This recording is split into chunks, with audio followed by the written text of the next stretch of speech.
Astaga, apa yang aku lakukan? Aku pasti sudah gila. Leka menggigit ujung jari telunjuknya dengan pipi merah merona. Bangun tidur pagi ini, perempuan itu langsung teringat aktivitas yang dilakukannya dengan Niko dari kemarin sore. Leka tak mungkin lupa bagaimana liarnya dia saat bermain di dalam mobil, lalu melakukannya lagi di dalam hotel. Kegiatan itu terus berlangsung sampai efek obatnya menghilang. Leka menjambak rambutnya sendiri. Kenapa harus seliar itu sih? Leka tak mampu mengendalikan diri dan Niko mampu menyembuhkan rasa yang menyiksanya itu dengan sebuah kebahagiaan yang sulit dijabarkan dengan kata-kata. Leka menyibak selimut tebal yang melingkupi tubuhnya. Pipinya semakin memerah ketika sadar. Iya, tangan penuh otot liar itu terlihat melingkari pelutnya, memeluknya begitu posesif. Selain itu, nafas hangat dan dengkuran halus dari sisi kanan wajahnya membuat Leka seketika menoleh. Ia mendapati wajah Niko yang masih tertidur pulas dengan deru nafas teratur. Tanpa sadar Leka tersenyum. Tak pernah ia rasakan wajah lelaki yang dicintainya begitu dekat seperti pagi ini. Rasanya seperti mimpi. Untuk pagi ini saja Leka menyenangkan diri memandangi Niko dengan lekat. Ia mengesampingkan rasa sakit yang ditorehkan lelaki ini selama sekian tahun. Kenapa baru bilang sekarang kalau kamu mencintaiku? Gumam Leka nyaris tak terdengar. Ia mengulurkan tangan ke depan wajah Niko. Ujung jemarinya menyusuri setiap inci wajah tampan itu. Alis yang tersulam rapi, hidung tinggi, rahang tegas dan keras, lalu berakhir di bibir yang selalu berhasil membuat Leka terbuai. Rasa cinta yang terpendam di hati Leka kini meronta-ronta meminta dilepaskan. Nyatanya walau dia sakit hati, perasaan cintanya itu masih mengakar kuat. Leka kembali tersenyum dan membenamkan kepala di dada lelaki itu. Rasanya begitu hangat dan mendebarkan. Baru saja Leka akan memejamkan matanya lagi, dering ponsel Niko terdengar berisik hingga Leka terpaksa bangkit dan mengambil benda tipis tersebut dari atas nakas. Ia akan melihat siapa yang menelpon, dan jika itu penting maka Leka akan membangunkan Niko.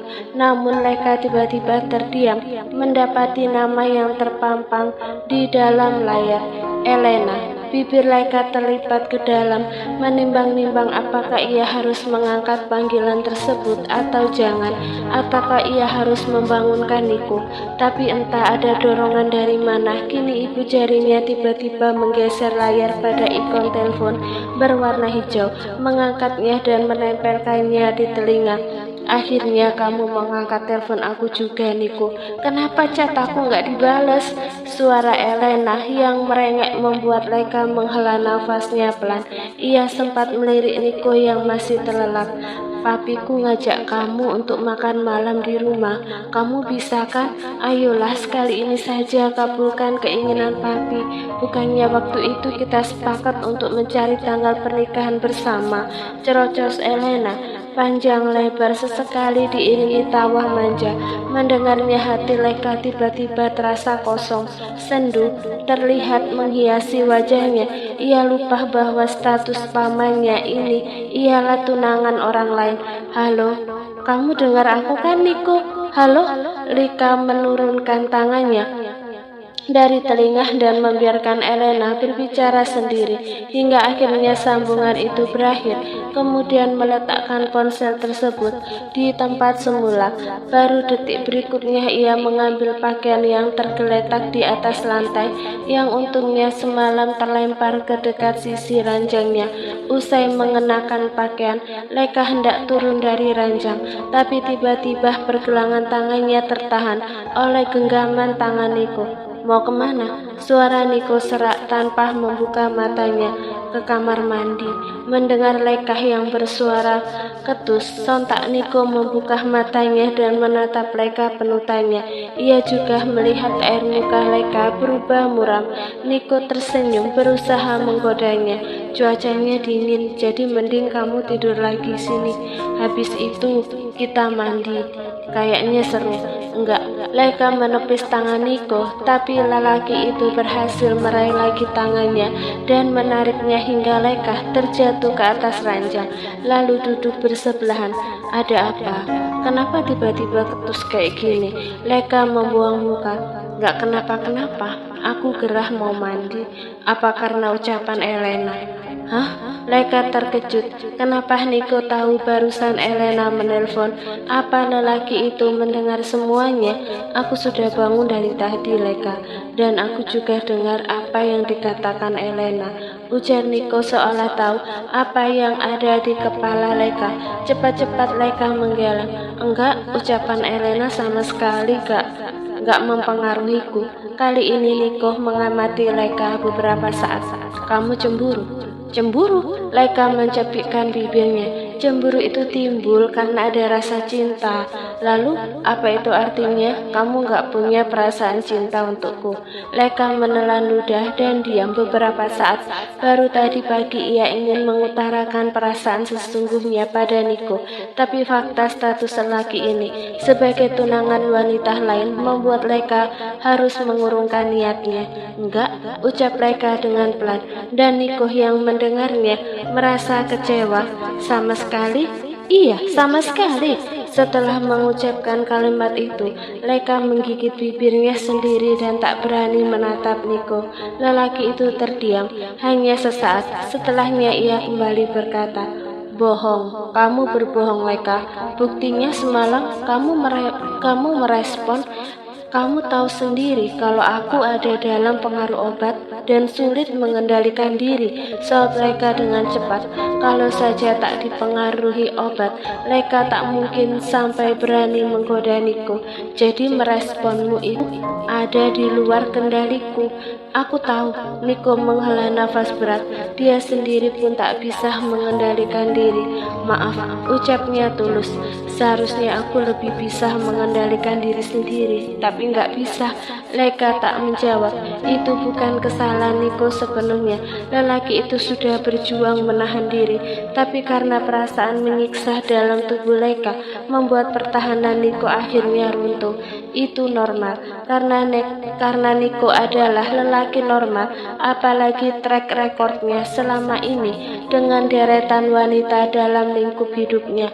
Lagi pula Leka menjadi agresif dan menggoda bukan karena keinginan dirinya, semua karena obat sialan itu. Meski kamu gak mencintaiku, tapi bersiaplah, aku akan membuatmu jatuh cinta padaku, ucap Niko dengan yakin sambil melipat kedua tangan di depan dada. Menghela nafas, Leka berdiri, kemudian menyeret langkahnya menuju kamar mandi seraya berkata, jadi, kamu akan menikahi Elena, tapi akan tetap mencintaiku? Leka tersenyum kecut. Hubungan apa itu namanya? Siapa yang akan menikahi Elena? Niko buru-buru turun dari ranjang dengan memakai celana selutut, lalu mengejar Leka. Kami memang tunangan, tapi aku gak pernah mau menikah dengan dia. Yang kamu dengar di telepon tadi itu bukan aku yang bilang akan menentukan tanggal pernikahan, tapi kakek kamu. Leka sontak menghentikan langkah dan ia langsung merasakan punggungnya menghangat saat Niko memeluknya. Tangan kekar itu melingkari pundaknya. Aku sudah pernah bilang, beri aku sedikit waktu untuk menyelesaikan masalah ini, Leka, ucap Niko berusaha meyakinkan. Aku mencintai kamu. Aku ingin hidup dengan kamu dan Feli. Jadi please, tunggu aku dan jangan menjauhiku ya. Leka tak pernah benar-benar mendengar Niko memohon seperti ini sebelumnya. Kini tak ada lagi suara ketus dan dingin itu. Paman benar-benar mencintaiku? Tanya Leka memastikan. Sejak kapan? Niko akhirnya tersenyum dan sempat mendaratkan bibirnya di pipi Leka. mau dengar ceritaku? Sepertinya diamnya Leka menandakan bahwa jawaban iya. Maka Niko melingkarkan sebelah tangannya di perut Leka sebelum berbicara. Aku nggak tahu kapan pastinya perasaanku tumbuh, tapi aku menyadarinya saat kamu berusia 15 tahun, tepat di hari ulang tahunku. Saat itu kamu memberiku dompet yang kuinginkan, makanya sampai sekarang nggak pernah aku pakai, biar nggak rusak. Leka tertegun mendengar alasan Niko tersebut. Ia sempat berburuk sangka pada lelaki ini sebelumnya. Lalu sepulang dari pesta ulang tahunku, kamu masih ingat kalau aku nginep di rumahmu? Tentu. Leka mengangguk. Saat itu kedua orang tuanya tidak ada, dan mereka menitipkan Leka pada Niko. Aku baru sadar kalau rasa yang tumbuh di hatiku itu adalah cinta. Lalu saat tengah malam, aku nggak sengaja melewat ke kamarmu yang terbuka setengahnya. Aku melihat kamu tidur dengan pakaian. Tiba-tiba aku mengikuti kata hatiku dan masuk ke kamarmu, lalu muncul keinginanku untuk menyerangmu. Saat itu karena aku pikir nggak ada siapapun di rumah kamu, jadi aku leluasa melakukannya. Niko menghela nafas untuk menjeda kalimatnya, sedangkan Leka dengan seksama mendengarkan. Mungkin kamu nggak sadar saat itu aku berhasil mencuri.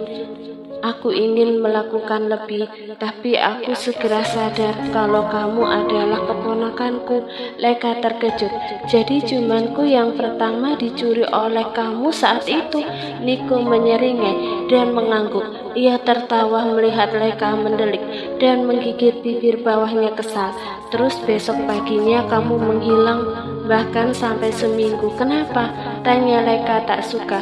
Setelah menciummu, aku langsung pergi untuk mengendalikan perasaanku. Selama 1 minggu aku pergi ke rumah temanku sebelum akhirnya pulang lagi dengan diri aku yang baru. Pungkas Niko menghela nafas berat. Leka terdiam.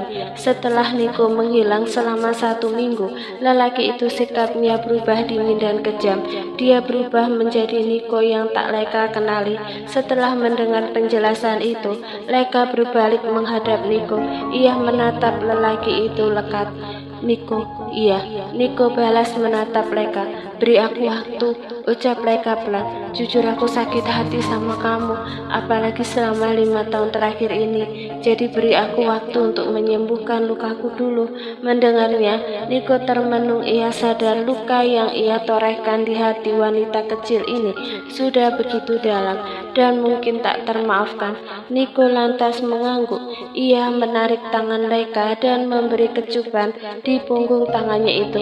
Maafin aku ya, tapi aku nggak akan pernah menjauh dari kamu. Bila perlu aku akan terus menempel dan berusaha menyembuhkan luka kamu dan dengan terus mencintaimu. Kenapa nggak ketutup-tutup sih? Leka terus menggerutu sambil tak henti mengoleskan konseler di kulit lehernya, berusaha menghilangkan jejak Niko yang bukan cuma 1 atau 2. Beruntung benda itu selalu ia bawa kemana-mana. Jika tidak, mungkin Leka harus melilitkan syal di leher dan orang akan mengiranya sakit. Masih belum selesai. Niko melirik penutannya sambil melipat pakaian kotor Leka, lalu memasukkannya ke dalam tote bag. Beberapa saat yang lalu, Niko sempat mengambil pakaian mereka di dalam tas yang masih tersimpan di mobil. Melalui cermin, Leka menatap Niko. Belum? Mau aku bantu? Leka menghentikan aktivitasnya sesaat dan menatap Niko yang berjalan ke arahnya dengan tatapan penuh curiga. Lelaki berkaus polo hitam dengan lengan pendek itu berdiri di hadapan Leka. Ia meraih tangan Leka yang memegangi konseler dari lehernya, lantas merundukkan kepala. Nafas hangatnya terasa menyepak kulit leher wanita itu. Stop! Leka mengerjap. Tangannya menahan kepala Niko yang siang itu rambutnya sudah tersisir rapi dengan polesan pomade. Itu bukan membantu tapi malah menambah. Niko tersenyum. Aku selalu suka kamu yang seperti ini. Apa maksudmu? Dahi Leka mengkerut. Leka tak sadar jika saat ini dirinya lengah dan situasi tersebut dimanfaatkan Niko. Lelaki itu mencuri berkali-kali kecupan hingga ia refleks menengadah. Leka merasa tubuhnya meremang dan membatu. Dalam waktu bersamaan, aku suka kamu yang marah-marah dan ketus kayak begini. Niko menyeringai setelah mengangkat kepalanya. Ia melihat jejak yang ia ciptakan sekarang sudah tertutupi oleh benda di tangan Leka. Walau tidak tertutupi dengan sempurna, Leka berjejak lidah dan mendorong Niko menjauh. Jangan menggodaku lagi, larangnya lalu lanjut mengoleskan konseler. Namun larangan itu seolah tak berpengaruh apa-apa bagi Niko. Lelaki itu mengedikkan bahu dan menatap Leka yang cantiknya tak pernah bosan ia tatap. Harusnya kamu ingat kata-kataku tadi pagi. Terus mendekati kamu dan membuat kamu jatuh cinta adalah hobiku sekarang, ujar Niko diiringi serangkaian tipis, kemudian berlalu dari hadapan Leka dan membereskan barang-barang mereka lagi. Leka mengembuskan nafas pelan. Kamu gak berusaha aja sudah membuatku jatuh cinta, apalagi sekarang, batin Leka. Niko dan Leka kini sudah berada di dalam mobil yang melaju di kota Bandung menuju Jakarta. Jalanan siang itu padat namun tak macet. Musik DJ yang berdentam-dentam dari sound system terdengar memekakkan telinga. Leka gemas. Ia lupa jika pamannya ini penyuka musik seperti itu. Akhirnya tanpa berkata apa-apa, Leka segera menggantinya dengan radio. Feli, gimana waktu dia masih bayi? Boleh aku tahu? Leka terkejut saat Niko tiba-tiba menggenggam tangannya dengan satu tangan yang terbebas dari kemudi. Ia ingin melepasnya tapi genggaman Niko begitu erat. Biarkan kita kayak gini dan jawab pertanyaanku, ucap Niko setelah menekan klakson lalu memutar kemudi hanya dengan satu tangan. Feli lahir malam hari jam 1. Leka memulai ceritanya sambil menatap lurus. Aku terpaksa dioperasi sesar karena nggak bisa melahirkan secara normal. Niko mengangguk. Dia tahu itu. Semalam ia melihat bekas luka jahitan di perut Leka dan Niko sempat merasa bersalah saat itu. Beratnya waktu lahir 3 kilo dan tingginya 40 cm. Dia pasti mirip kamu saat lahir. Setelah Niko melirik Leka yang tak menoleh ke arahnya. Tanpa diduga Leka malah menggeleng. Justru aku melihat dia mirip banget sama kamu. Mama sampai bilang kemungkinan aku mikirin kamu terus, makanya wajah kalian mirip. Niko tertegun. Ia menunggu kelanjutan cerita Leka sambil sesekali melirik kaca spion. Sementara itu Leka merasakan genggaman tangan Niko semakin erat, kemudian melanjutkan. Tapi 1 minggu kemudian Feli malah semakin mirip aku. Bahkan sampai sekarang saat bayi Feli gak rewel dan jarang nyusahin aku. Mungkin dia ngerti kalau aku jauh dari siapa-siapa, dan kalau rewel dia pasti membuat aku semakin sedih. Mungkin Feli tahu itu dan gak mau menambah bebanku. Perkembangan tubuhnya bagus, gak ada yang terlambat dan dia selalu sehat. Tapi semakin besar dia jadi semakin pendiam. Dia cuma menunjukkan keceriaannya di depanku atau di depan teman-teman dekatnya. Niko terdiam. Rasanya setiap kata-kata tak sanggup keluar dari mulutnya. Dia sudah melewatkan banyak waktu dan selama itu Feli hidup tanpa kasih sayang dari seorang ayah. Kasih sayang yang seharusnya Niko berikan dalam setiap detik hidup anak itu. Apa dia selalu bertanya tentang ayahnya? Leka tak langsung menjawab. Dia menghela nafas sesaat. Awalnya enggak, tapi aku tetap mengenalkan sosok ayah. Walau saat itu aku selalu bilang, kamu lagi kerja di tempat yang sangat jauh. Niko mengangguk. Ia bersyukur karena setidaknya Feli tak menganggapnya sudah mati. Maafkan aku.